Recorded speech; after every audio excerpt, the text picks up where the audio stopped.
Hey everyone, it's author NJ Gallagher here, and welcome back to the series where I'll be talking about the development and behind the scenes content from my new book, Greek Myths That Inspired Final Fantasy VII.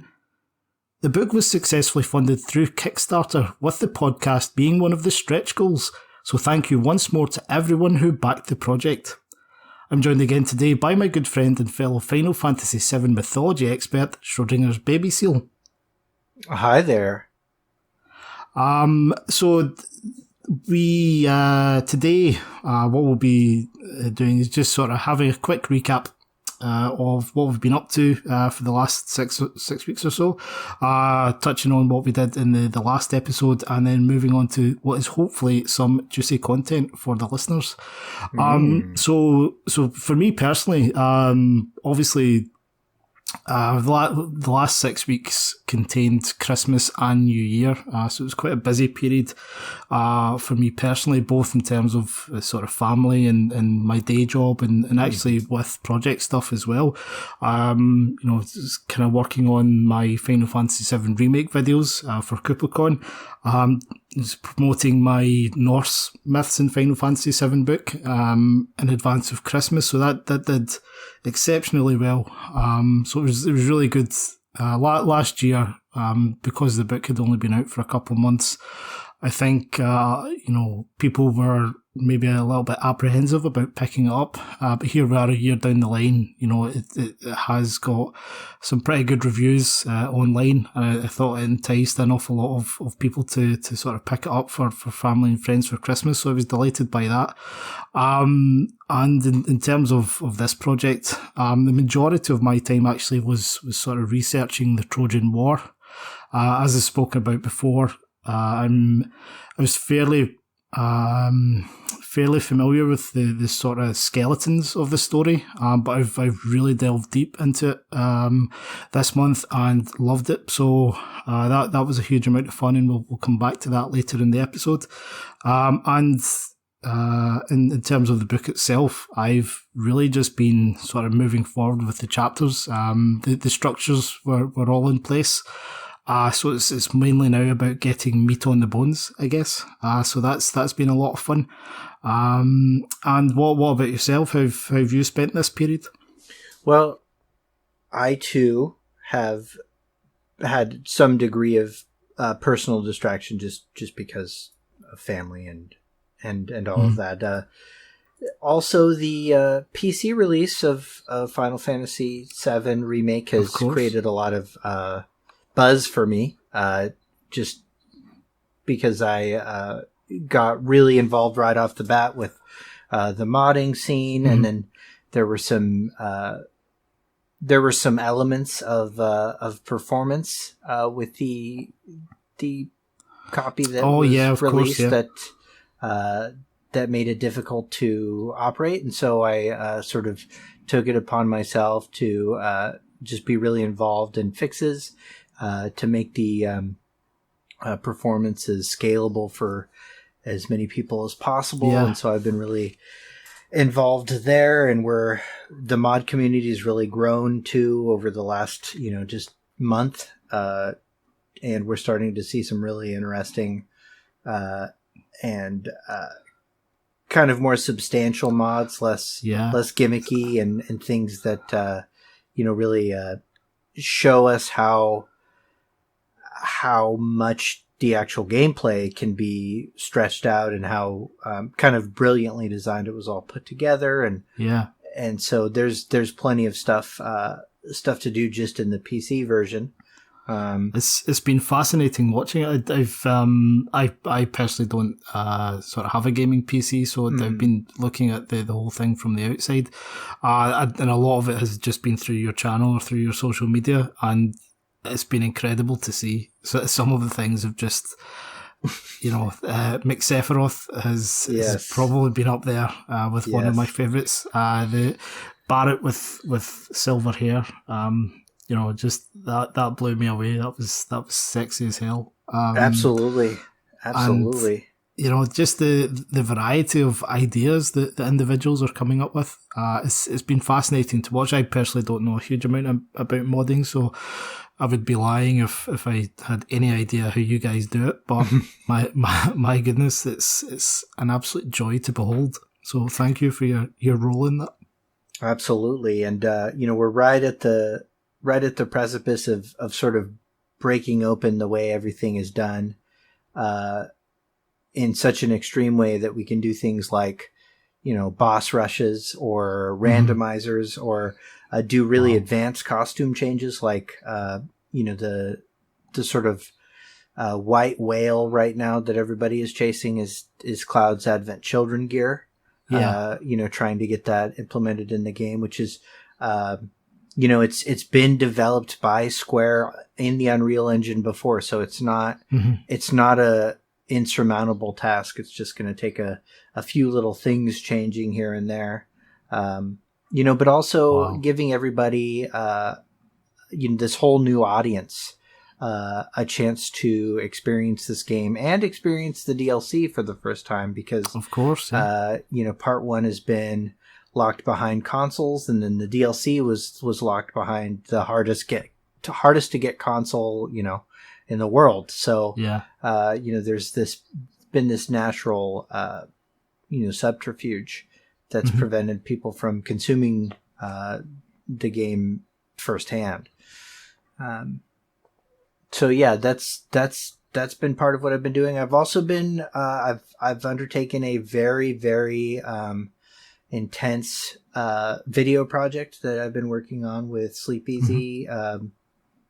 This one's mine, and it centers around, who I think will be the villain of part 2, and why the answer to that question, solves many other open-ended questions about the end of Remake Part 1. So I'm really excited for that. I've put a lot of time into it. I am too, and what I know of it already, it's really getting my juices going. So I can't wait for you to be able to sort of put that together and get it out in the public domain, and see everyone's reaction to it. Absolutely. So last time we spoke, we were just sort of catching up on the sort of work and research that I'd been doing primarily through the month of November into December.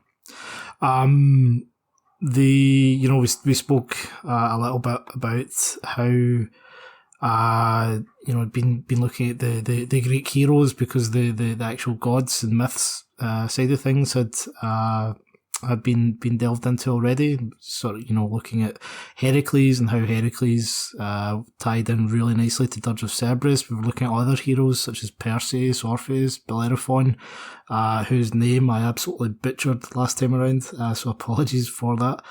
And we ended it as well on talking about sort of some speculation about how Tifa's mother, Thea, sort of what her connections may be to Greek mythology, and Kazushige Nojima's most recent novel, Traces of Two Pasts. So I do have some additional information that I've picked up from that I'm really excited about to sort of discuss with you this time around. So it's hopefully be fun. Last time we spoke, we touched very briefly on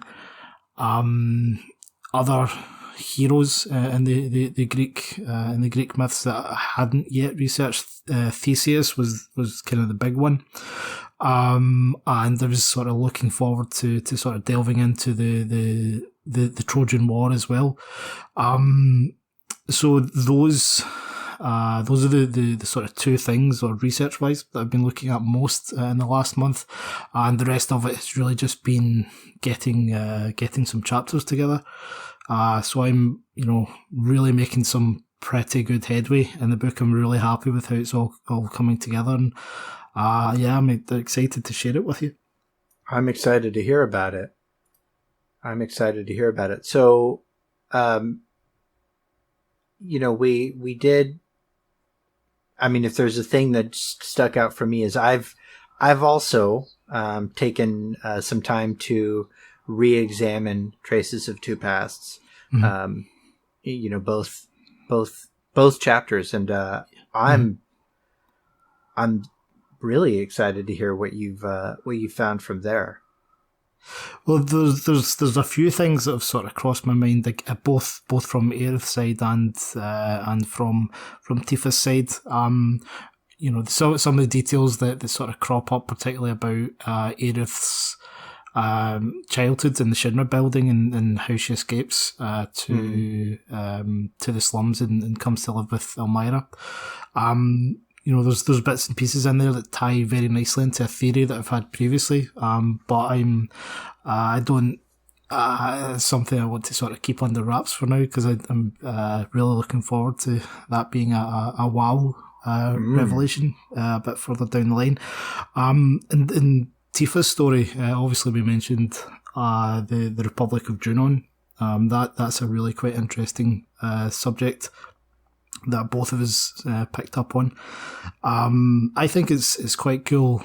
Like Junon itself, the more I've delved into it, I think there are a few connections there. Junon its name seems to be derived from the Italian or the Roman goddess Juno, who is the equivalent of Hera in Greek mythology. Hera being Zeus's wife, and there's an awful lot of Junon's design and Junon's role in the story and the events that take place there. As we spoke about last time, there's the set piece of the sapphire weapon attacking the city. That seems to be lifted from Clash of the Titans, which is a sort of a retelling of the Perseus myth.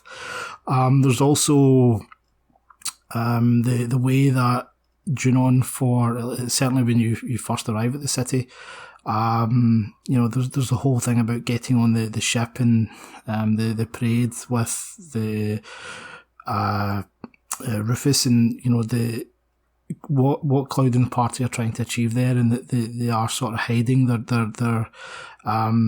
their ambitions are to get aboard the ship without being caught and all this sort of stuff. And there's a few little tie-ins there to the sort of Jason and the Argonaut story. The Argo, the ship itself, was sort of built and blessed by Hera.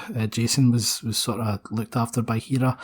And then even just the fact that it's an armoured city, or it's a republic, ties in very nicely to this idea of city-states. The polis, which was a sort of big thing in ancient Greek. These city-states like Troy, Sparta, Athens, things like that. So there's nice little ideas that are starting to emerge there.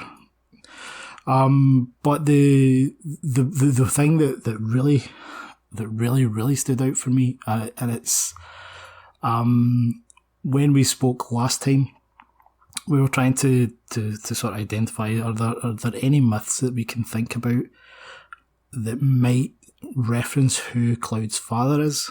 And there's one thing that sort of came out about this, right? And it was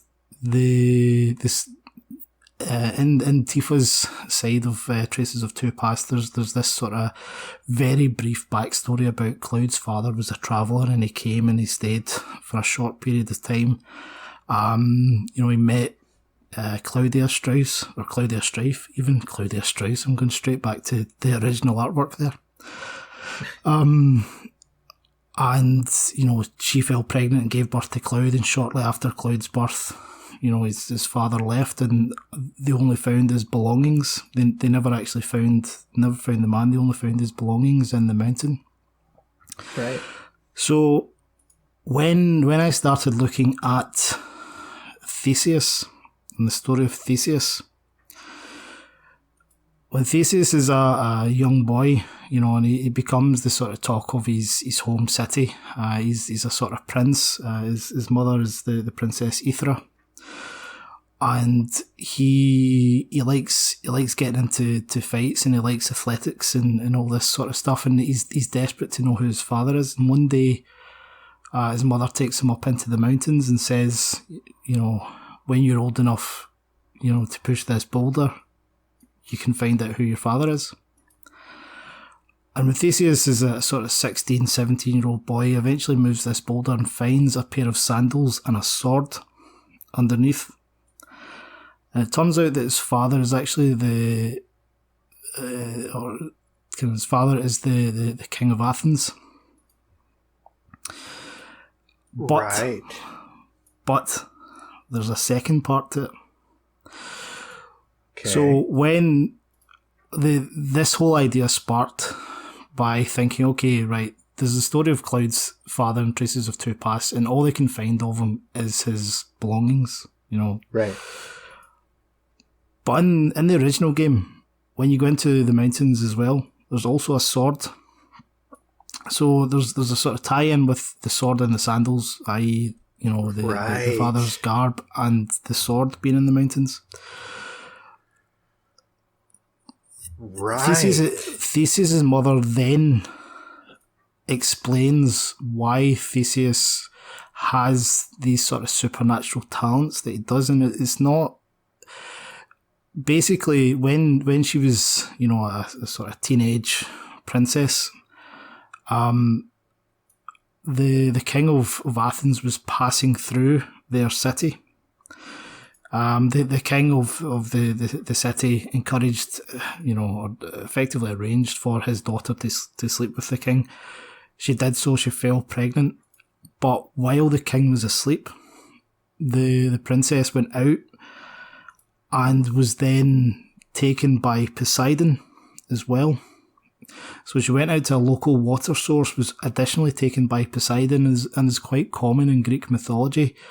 Heroes typically have two parents, one mortal, one divine. So Theseus in many of the tales, Poseidon is his divine father. But his conception is a watering hole in this city. So we've now got the importance of the water tower, perhaps, brought into the story.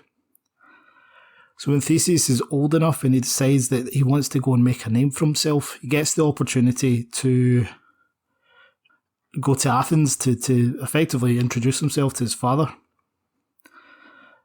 But rather than going direct to Athens by ship, as is what the safest, quickest route to do so, he decides that he's actually going to go by land. He's going to walk along the coast of an area in Greece known as the Peloponnese.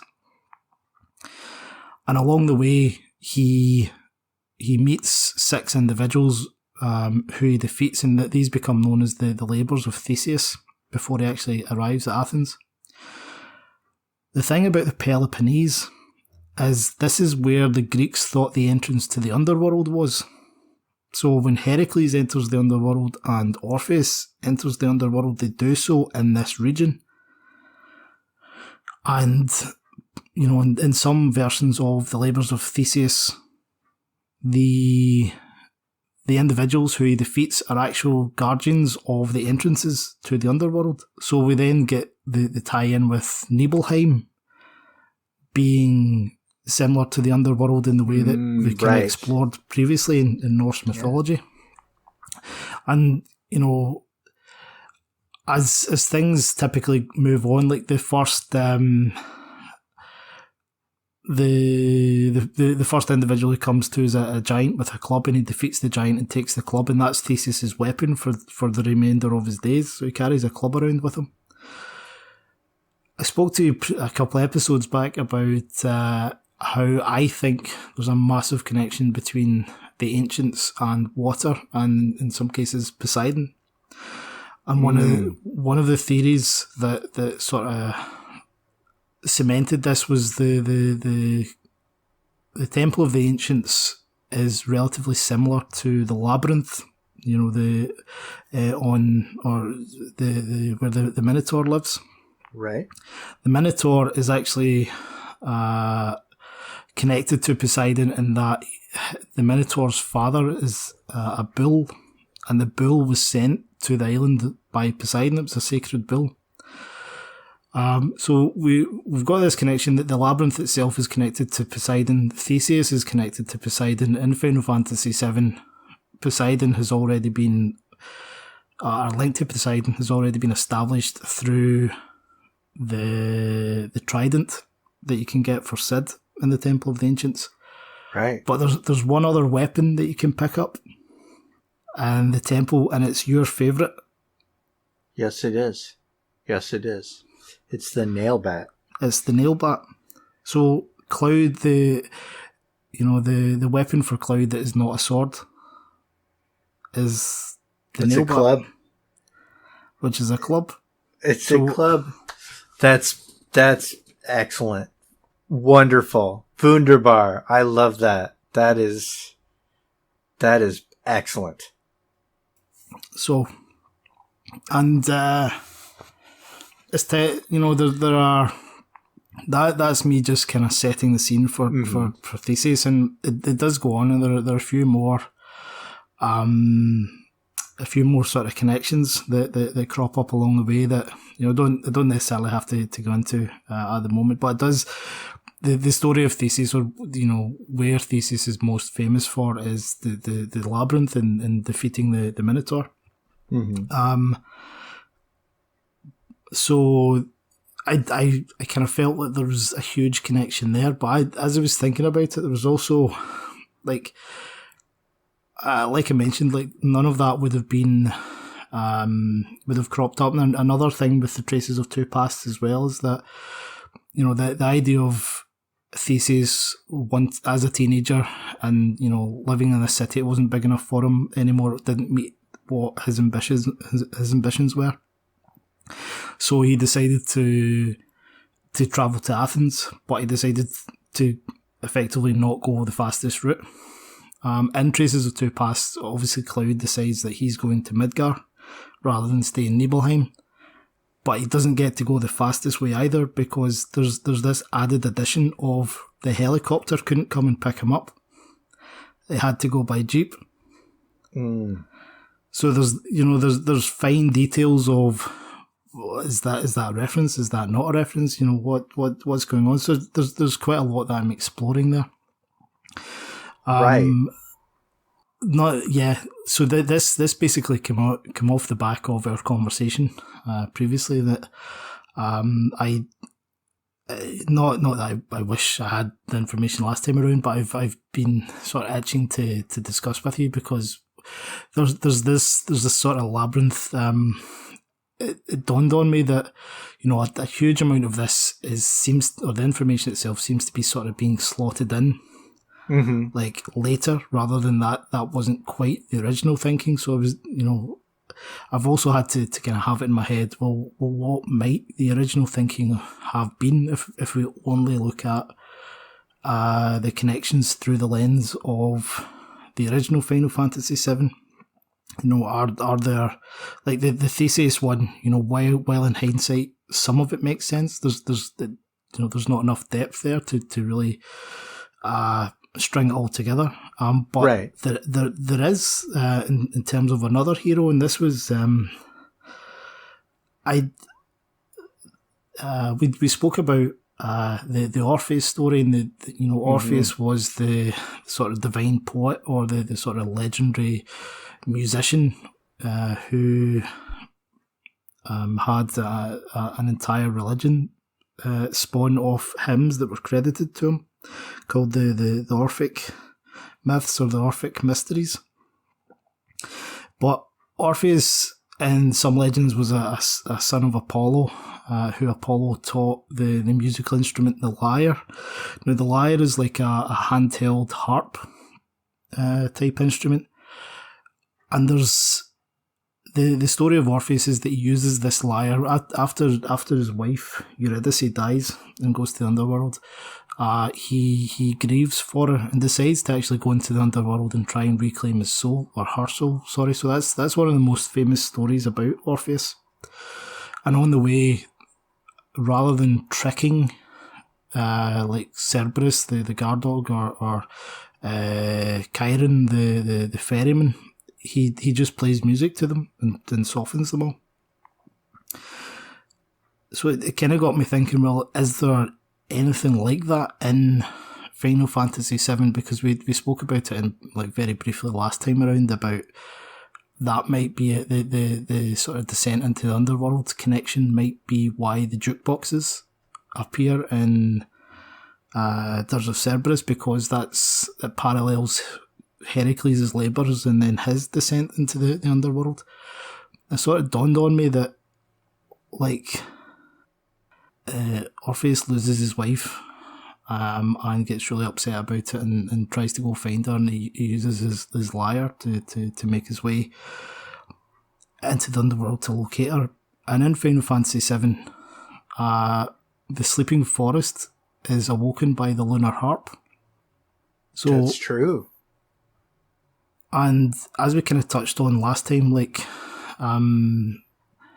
Apollo, kind of earlier in the myths, he was sort of the one that was supposed to be in control of the sun chariot before he passed over to Helios. So this idea of Apollo effectively being in charge of the dawn, the sun and the moon might connect why there's this lunar harp, and the connection between Apollo and Orpheus and the lyre, awakening the sleeping forest for Cloud to pursue Aerith, effectively, you know, all the way down into the bottom of the forgotten capital, and then have her snatched away from him at the last moment. So it kind of started opening up some doors about, you know, is there also the connection of, like, the first half of Cloud's story relates to Theseus, and then after the Temple of the Ancients it relates to Orpheus, you know, and further down the line, Orpheus' death is relatively famous because he gets ripped apart by maidens who are kind of believe very strongly in Dionysus, and the reason that they pull him apart is because he's celibate and won't sleep with anyone. Even though he kind of plays this beautiful music, he continues to grieve for his wife, and eventually they get sick of him and literally pull him apart. But I was like, well, that's just Cloud and Advent Children. It's sort of, that sounds, yeah. That's sort of mopey. And there's also the suggestion that Orpheus is cognate with the origins of the word orphan, which is just fatherless. So, you know, we might. Right. You know, there's a few wee connections there that I'm starting to play around with that I'm really quite excited about. So yeah, it's again, as we've spoken about before, just these as we're doing this research sort of ideas that are coming to me. I'm just trying to get them down and articulate them as best I can. And the Theseus one, and I'm pretty confident I'll be able to get a number of quite substantial connections out of that. Between Theseus and Cloud. Between Theseus and Cloud, and just the sort of story arc between Cloud's youth or birth all the way up to the Temple of the Ancients. Cloud's general, Cloud's role in the story as the hero is probably, it's definitely my favorite. His journey is definitely my favorite element of the story. If I had to pick one, his journey. And so I pay really close attention to parallels. And, you brought up that Theseus and Orpheus could have elements, and, orphan and fatherless is definitely a connection that comes out. Are there any other, off the top of your head, are there any other potential Greek figures? I know there's been several Norse figures that, we've previously discussed could have, their DNA wrapped in Cloud's story. Is there any other Greek figures that you can think of surrounding Cloud, or have you? In terms, there's a few. I've never really been able to sort of get too much distance between the connections between Cloud and Zeus. As we kind of spoke about last time, there are quite a few connections in the story between Cloud and Thor. And Thor, of course, he's the storm gatherer, he's the god of thunder, the same way that Zeus is, but the roles in the pantheon are the Norse and Zeus, Greek pantheons are quite distinct, but there's very much a correlation there. And part of it is, first of all, just his name. You can't Sure. really, they're not really messing about there. That's, but it's not just Cloud, it's Cloud Strife, so it's like stormy clouds. Right. Stormy clouds is exactly what represents Zeus. And Zeus, when he's fighting, the weapon that he uses is the thunderbolt. And in the original Final Fantasy VII, of course, Cloud starts with the lightning materia. Yes. So there's in a way that, as we've discussed, like in conversations going months, if not more than a year back, they've changed that obviously to fire in Remake. Yeah. And I'm curious to know sort of what those connections are, because I'm going off at a tangent here, that in Remake, Chapter 2 introduces this idea that Cloud suffers from PTSD as a result of the Nibelheim incident. And one of the triggers for that is fire. Yet the first materia they give Cloud is fire, and the first summon they give Cloud is Ifrit. What's more interesting about that is within the lore that Remake provides for Ifrit, it says that Ifrit is thought to be the creature that first gave fire to humans. Mm-hmm. Which is Promethean. Which is Prometheus. So we're then in this situation of, okay, well, is there a Promethean connection to or sort of angle for Cloud, in that he's the one that's about to change mankind, or obviously there's a whole rabbit hole to go down with that question. Mm-hmm. Mm-hmm. Which I will explore aggressively. Good. But in terms of comparing them to Zeus, one of there's something that sort of crossed my mind while I was writing a recent chapter, and it was the chapter to do with Gaia and Genova, or the planet in Genova, and how that compares to the Mother Earth figure Gaia in Greek mythology, and the Skyfather figure, or the primordial Skyfather figure, who is Uranus. So without getting too deep into it, there's a huge number of parallels between the Greek creation myth of Uranus forcing himself upon Gaia, and Gaia being in a lot of agony, and the parallel is Genova's meteor striking the planet, and the effects that this then has on the wider population, and Gaia, the planet, not being able to heal itself properly.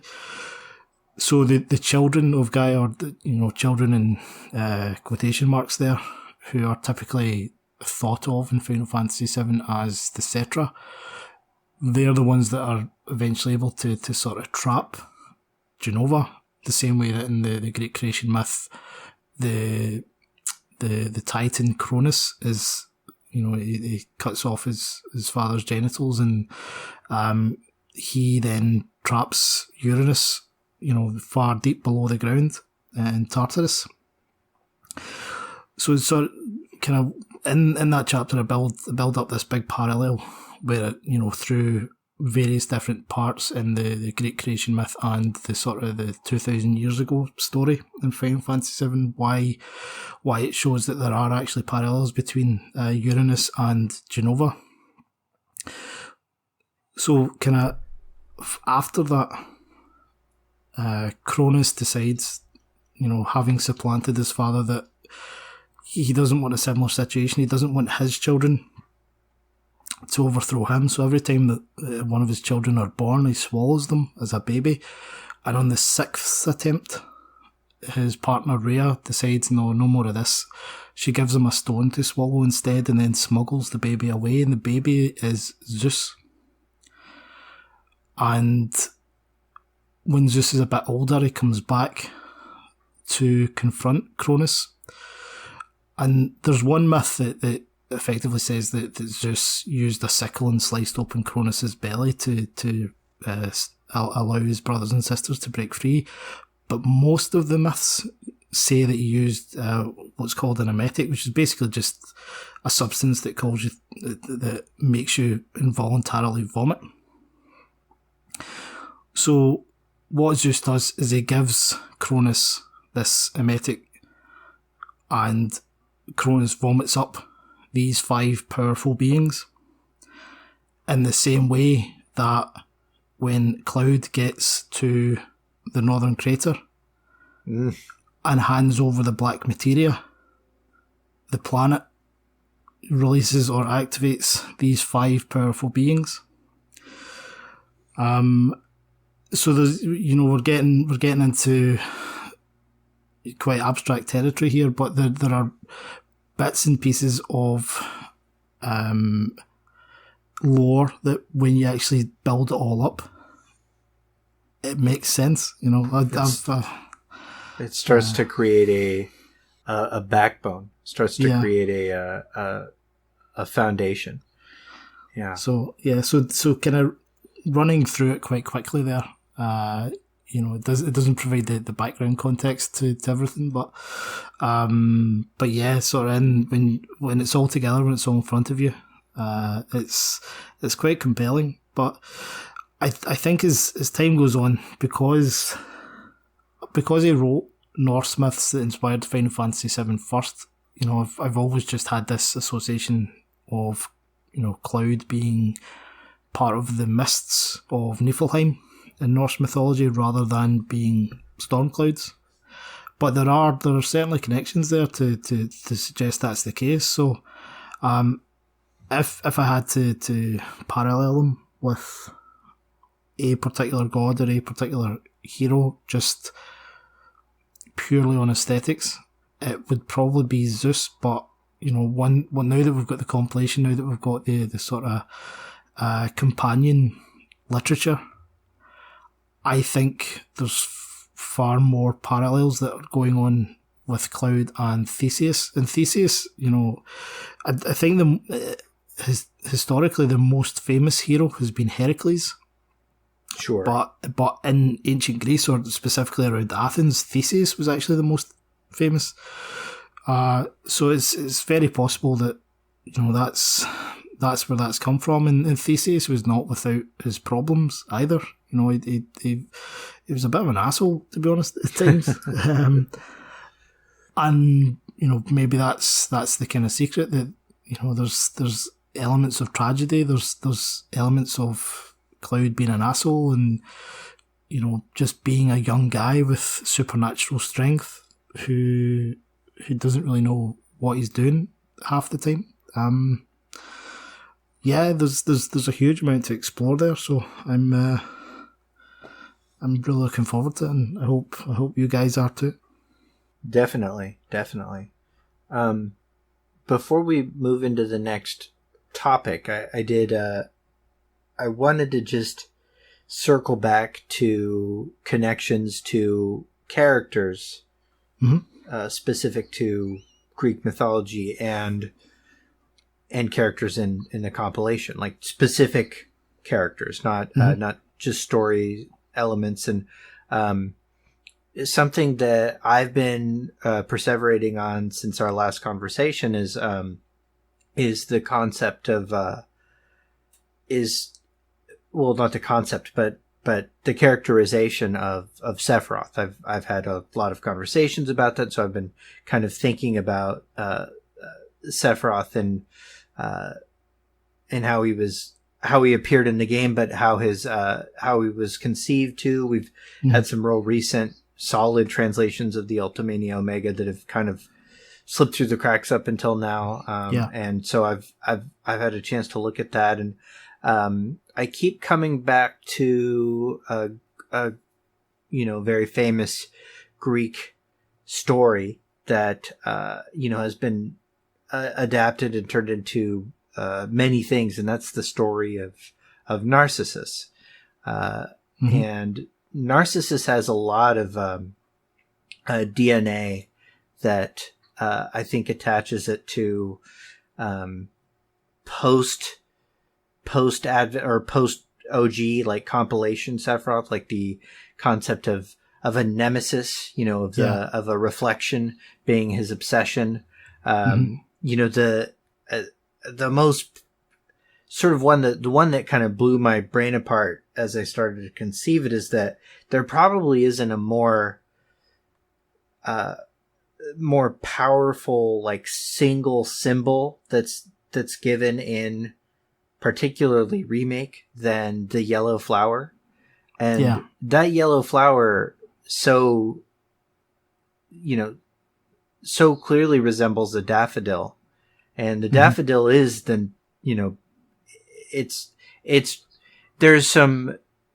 I know that there's some argument about whether or not there's some chicken and egg argument as to whether or not the daffodil was posthumously assigned to the Narcissus myth or vice versa, but there's no arguing that the connection is so fundamental to the Narcissus story that it's sort of the icon of Narcissus, and narcissism is the daffodil.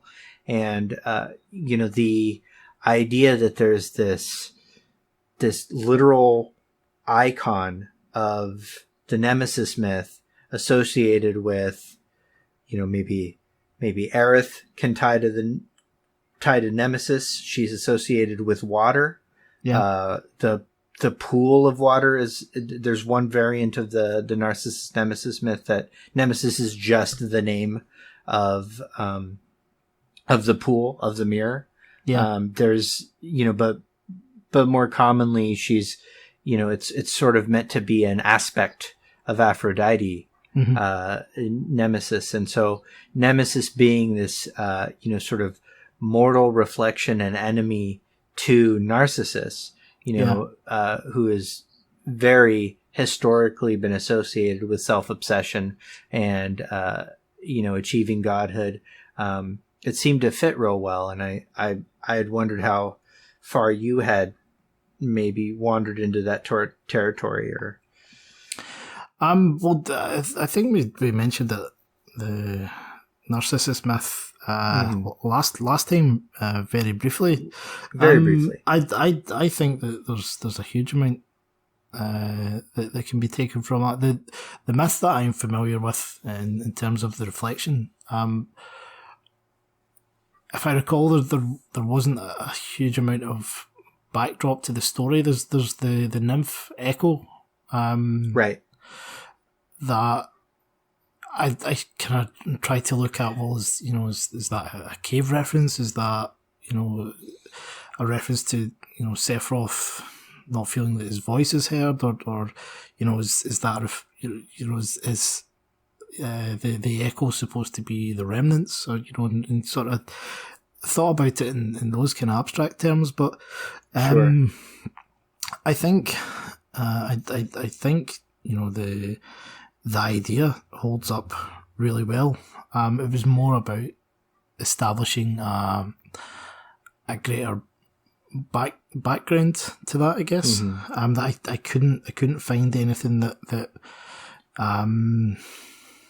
there, the part of the DNA connection for me too comes from an abandoned plot line in Final Fantasy VII that sort of had considered the possibility of Aerith being in a little bit of a love triangle with Sephiroth, and then they were related at one point, and brother sister was part of the idea too, and both of those things tie to elements of the Narcissus myth. There's the in one one variant of the myth, and this is because this is a very deep topic with a lot of preserved records. There's a ton of variety in how these myths unfold in different sources, and with the Echo myth, Echo sort of represented an unrequited love. Like Echo fell in love with Narcissus, but was rejected, and the punishment was Nemesis. And so there are ways to tie Narcissus to Aerith through Echo and through Nemesis, and at one point, Narcissus was said to have fallen in love with his twin sister, which fits into that too. Obviously, there's limitations to the kind of stories that they can tell. So yeah, I find some of those connections to be really fun. So I'm really excited to see what you dig up, just in terms of not just the tales, not just the journeys that will connect these two mythologies, but just characterizations, just these heroes and villains in the story.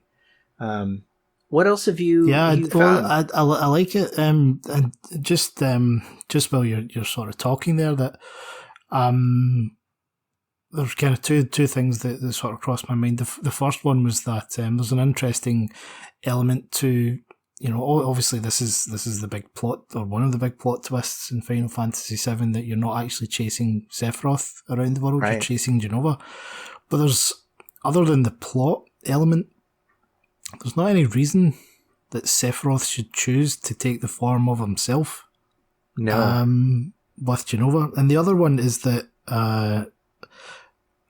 correct me if I'm wrong on this, but Narcissus, when he becomes enchanted with his reflection, just outright stops talking or stops responding.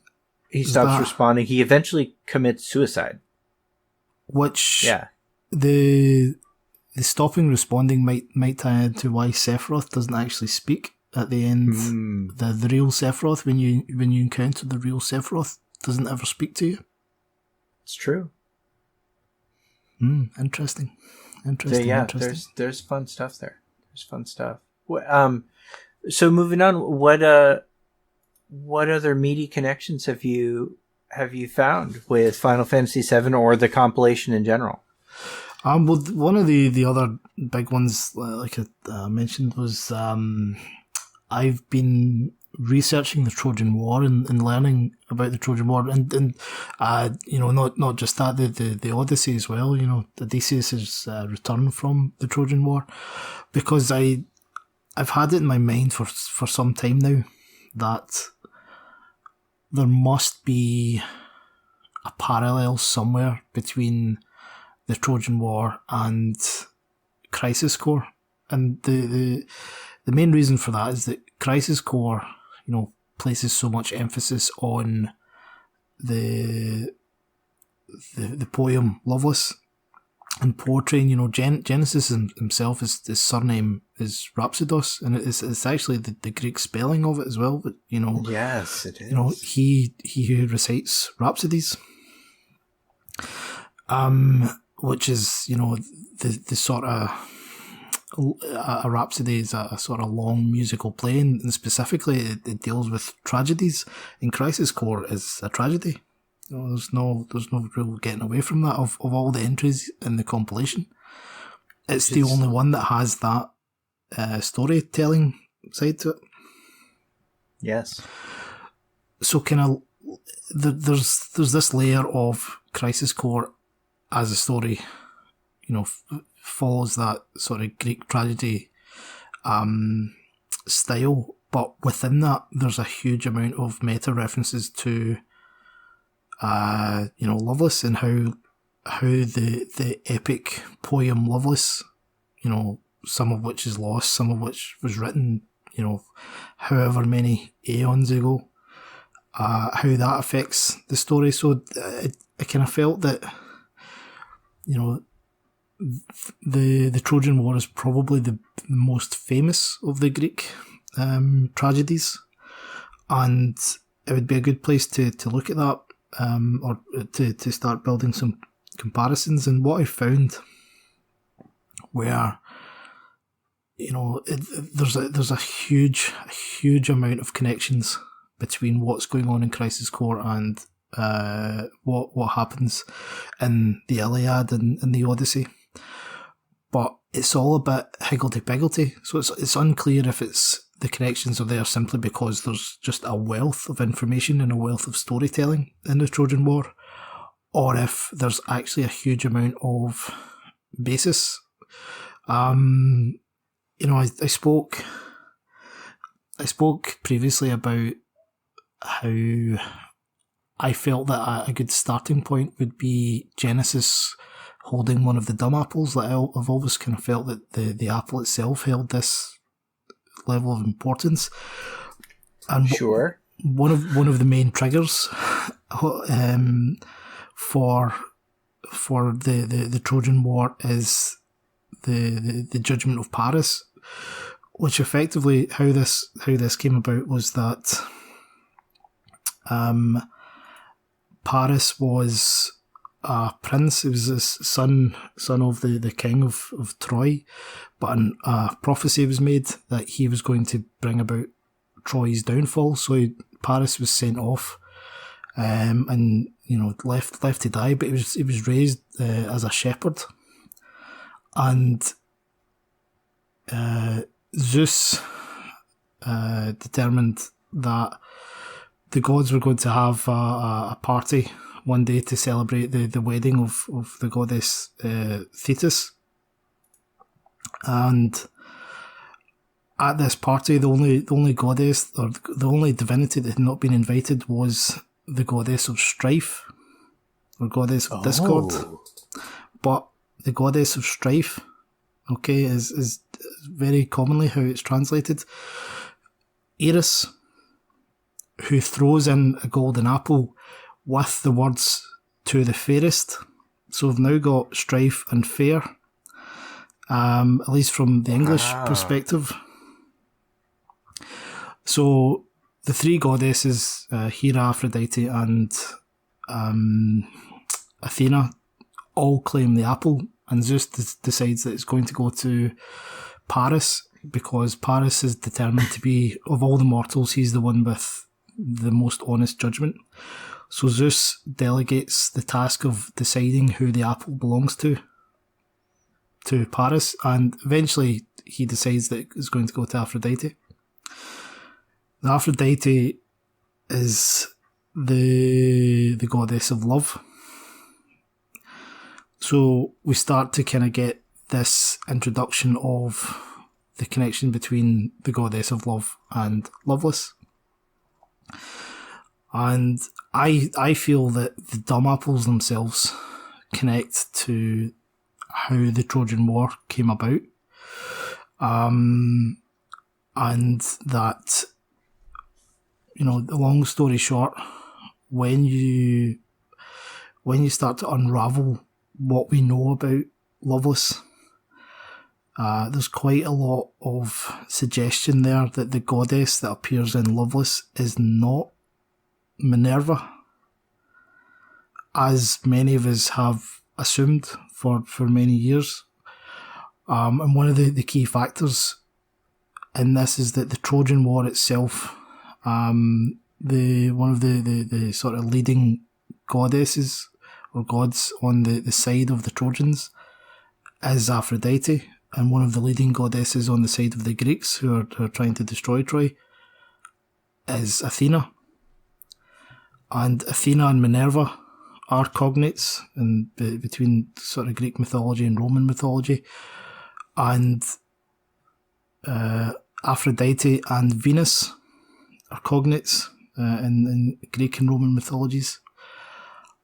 And the only time we're given any information, other than the posters, the only time we're ever given information about Loveless is from Sid, later in Final Fantasy VII, right, where he talks about how he went to see the play and he woke up for the final act, and he tells what that was about. But Sid's final weapon is, or his ultimate weapon is the Venus Gospel. Now, a gospel is a story about Jesus Christ, but if you take it in a sort of generic sense, right, it's just a story or a tale or whatever. So Venus Gospel is story of Venus or story of love, because Venus is like Aphrodite, the goddess of love. So, that creates this connection of, holy shit, that's perhaps the Venus Gospel, despite sounding as if it's just a completely random name, actually connects to Loveless and the importance of Loveless. And that Venus is the connection of, okay, well, maybe if we're talking about a goddess, in Loveless, the goddess is Venus or the goddess is Aphrodite. And when you introduce that, there's a whole host of stuff that opens up, which this is where things get a bit messy, because there's so much information that I want to sort of put down and determine a narrative, so I won't kind of go mad about it just now. But my brain is spinning. Yeah, one of the I'm trying to determine. My original plan here was to have a single chapter just dealing with the Trojan War and Crisis Core, but it's very possible that it's actually going to have to be split into 3 chapters and just have its own section in the book, the same way that the Dirge of Cerberus and Heracles stuff is. And the reason for that is I found in Crisis Core, Genesis makes a big deal about how he wishes to reenact Loveless, to do with the 3 friends, or the characters within the play Loveless, or the poem Loveless. He wishes for those to be reenacted by himself, Sephiroth, and Genesis.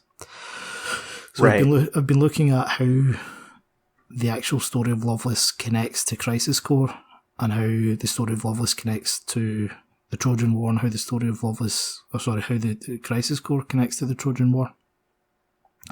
And there's not any one narrative that covers all 3, but there are plenty of smaller narratives that can be found in each. That they all sort of seem to interweave a little bit. And one of the things that really got me was this idea of Genesis talking about he wishes to reenact Loveless, and he wishes for him and Sephiroth and Angeal to be identified as these 3 friends, or these key characters. Right. So if you actually take the same principle and apply it to the Trojan War rather than applying it to Loveless, so if you just kind of take Loveless right out of the picture, you end up in a situation where many of Genesis's deeds are reflected in one character, and his actual persona is reflected in one character. Many of Sephiroth's deeds and character is reflected in another hero in the Trojan War, and the same with Angeal. And it's a lot of the connections are very specific, and some are more abstract, and same thing that there's a few bits and pieces of evidence that'll need to sort of tie in together, but the 3 of them seem to represent Odysseus, Ajax, and Achilles. There are a huge amount of bits and bobs, of details to go into, and it can be as vague as Angeal and Ajax. Angeal is seen as being the honourable one, the largest, right, the strongest, or just physically really quite big. And there's he fights against Hector, and neither can win, so they exchange gifts and just call it a day. But what Hector gives to Ajax is a giant sword, which later Ajax commits suicide on. So there's the connection of the Buster Sword and Ajax. There's then the connection between, what Angel gives. Start that again. What Angel gives Zack after forcing Zack to kill him. Right. As the Buster Sword, and it gets, the minute details as well. Is that one of the myths says that when Ajax dies and his blood falls on the soil, flowers spring up around it. Interesting. Which finally explains why Angel's fan club talk about him as loving flowers and being a gardener, because there's no real explanation for that one. Interesting. So there's lots of that, and Genesis's sort of trickster character is very like Odysseus. Yeah. And the story of what, like, kind of 4 years later, in Zack trying to make his way home to Midgar. There are a few sort of details that reflect the story of Odysseus trying to get back. So I think there's the sort of character, or it seems to me, and to be honest with you, my impression of this changes every day, but I think there are plenty of connections that can be made between the characterization of Sephiroth, Angel, Genesis, and the characterization of Ajax, Achilles, and Odysseus. But the acts, or the way that the overall story goes, seems to be played out by Zack.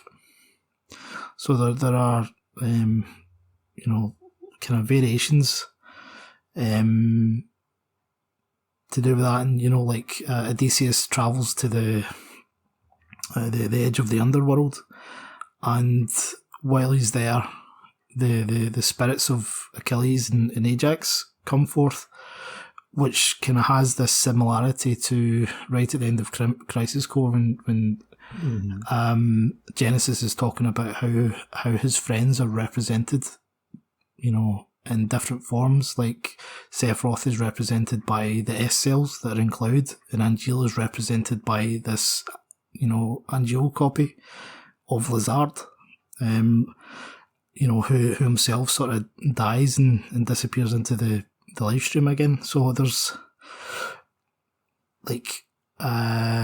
and when Odysseus finally gets back to his own island after 10 years, the first person that greets him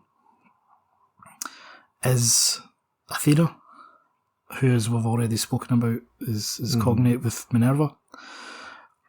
In Crisis Core, of course, the Genesis goes on and on about his degradation. Eventually gets cured of his degradation.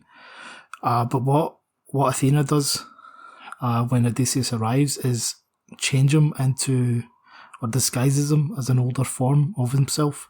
And the way the story is told is like, you're going to be wearing rags, your hair is now white, your skin's withered.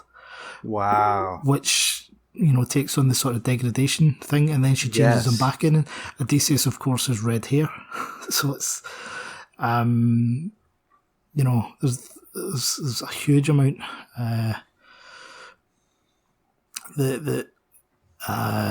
Like Achilles as well. Achilles is known as one of the finest warriors. Yeah.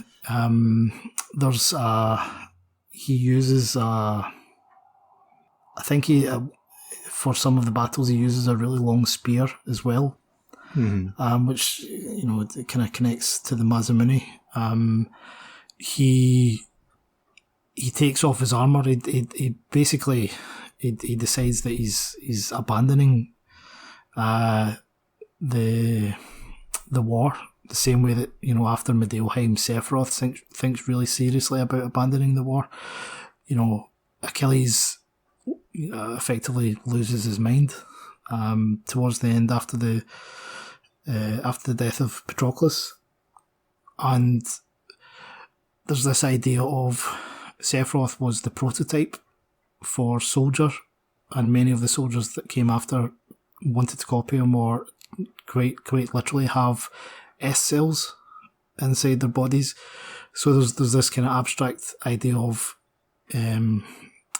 Achilles was repeatedly mistaken for other people over the course of the war, and Patroclus takes his armour and is killed and all this sort of stuff, and the whole idea about the Achilles heel is that Achilles is so maddened in battle that he's taken down by an arrow in the one place that he can basically be harmed, which also has this sort of parallel of Cloud, who's just a grunt, being the one to kill Sephiroth.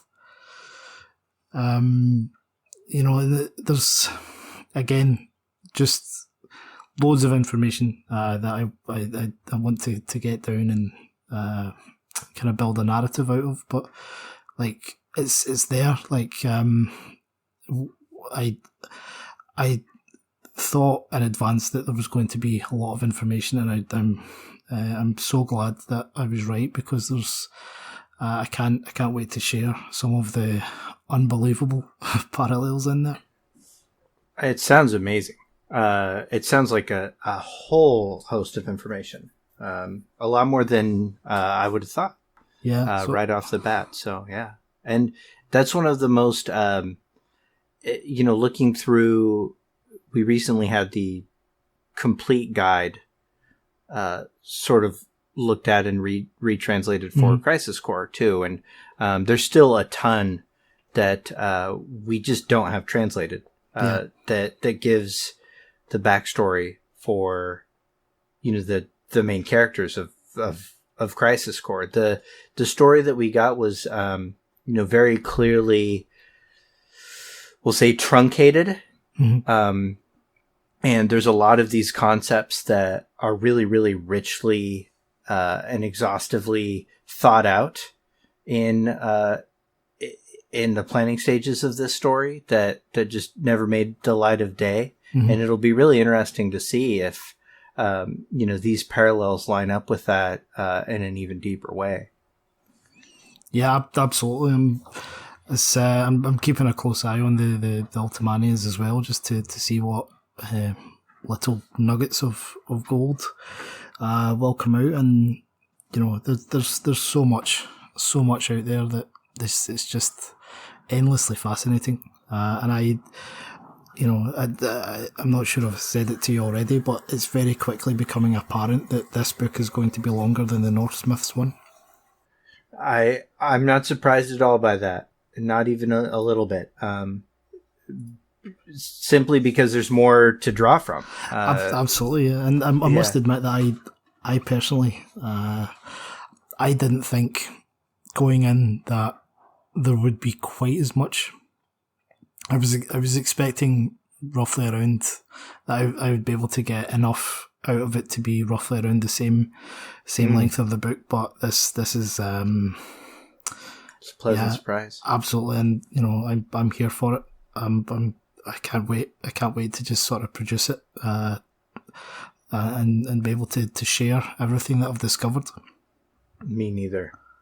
So in terms of sharing as well, like I mentioned earlier, the one of the chapters, the chapter that sort of deals with the connections between Gaia and Gaia and Genova and Mother Earth and Uranus from Greek mythology.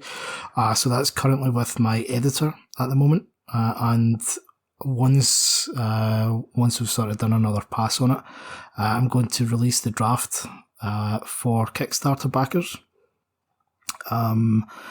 which one of the rewards for most Kickstarter backers was that previews would be released every now and again, and I think it's only fair that we're a couple of months post campaign that you guys might be waiting to see what I'm coming up with. So I've sort of mentioned before that what I wanted to start with was, looking at some of the bigger themes to do with how the world in Final Fantasy VII is constructed.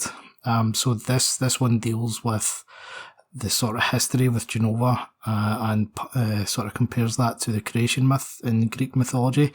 And I'm also going to be looking at the comparison between water and the ancients, and how that sort of ties in with the importance of water and the sort of mythology relating to water. In sort of Greek mythology, so that'll look at Oceanus, that'll look at Poseidon, that'll look at Atlantis, and sort of how that connects to the Forgotten Capital, Temple of the Ancients, the Cetran population themselves, including Aerith. And the one after that, I'll be looking at the underworld, and how the underworld in Greek mythology compares with the life stream and the afterlife or the promised land, and some unexpected connections that appear in there as well. Not just the Hades materia, but other main characters. So there's a lot coming in the next few months. But as I said, I wanted to share something that will be that can be digested and kept by my Kickstarter backers. So yeah, please look out for that. I think it's really good to see that, Kickstarter backers are going to get this content. I know that from what I've been hearing, that so far the, Kickstarter backers have felt really well supported, but I'm sure they're clamoring for information. Yeah. So this will be really exciting. That's a great, I hope so. Great chapter to start with, for sure. Yeah. That's real meat and potatoes too. Definitely sort of sets the scene as well for sort of overall understanding of Greek mythology. So that's I agree. It's a good one just to kind of give a bit of context. And I have nothing but excitement and confidence in the way that it's coming together. Thank you.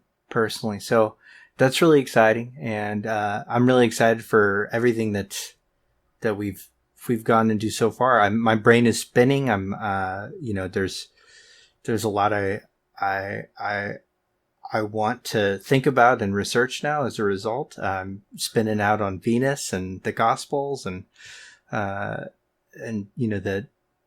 we recently got a look at the Venus Gospel in a new form, thanks to the First Soldier. First Soldier has a upcoming campaign that I'm still an ambassador for, and I will be promoting that heavily, and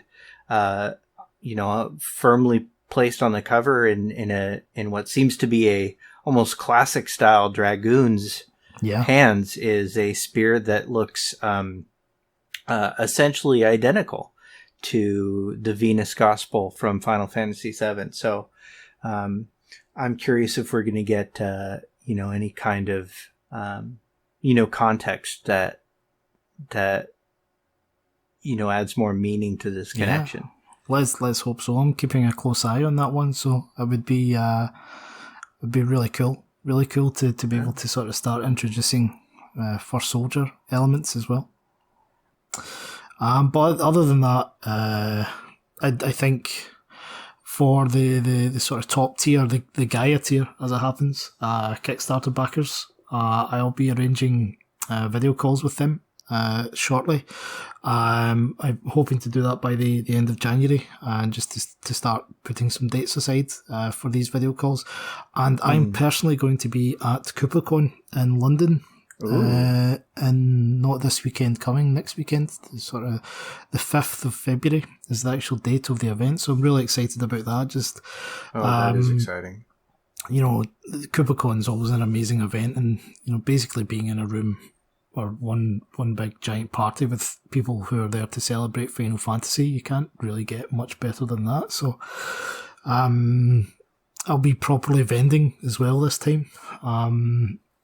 Just with the Norse Myths book, so slightly nervous to sort of be be in that position this time round, rather than just doing the meet and greets as before. But book signings is what I've been doing at these events for years. So I'm looking forward just to kind of be back among my people, I guess. Yes, absolutely. I mean, it's been a rough kind of isolating period. So I'm excited for you to get to experience this. You certainly earned it. I'm half expecting just to be in tears for most of it. Just I bet so overwhelmed by seeing all these old friends. Yeah. And one of these days, the seas will connect us, and we'll get to shake hands in one of these places ourselves. I'm very confident of this. Let's do it. I would love that. I'd love that all of us just picked a convention and all attended at the same time. That would be great. Well, with that, I would say that this is a great time to call it a day, and look forward to our next chat. I'm still perseverating on some of the stuff that you said, so I'm going to be spinning out on it. It's actually injected some context into what I'm working on currently. So maybe by the time we talk about this next, we can discuss the fruits of our labors. I can't wait. And just before you go, is there anything else that you're working on for the next few weeks?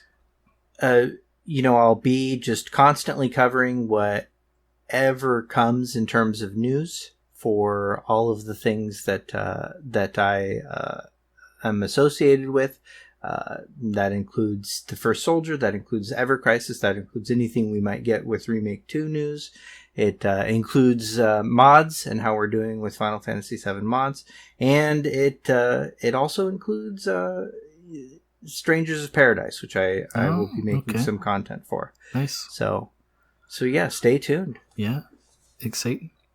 But yeah, thank you again once. Or to everyone who's listened. We really appreciate you tuning in. Thank you again to Babyseal for taking the time to sit down. And yeah, more of the same to come in the next episode, I guess.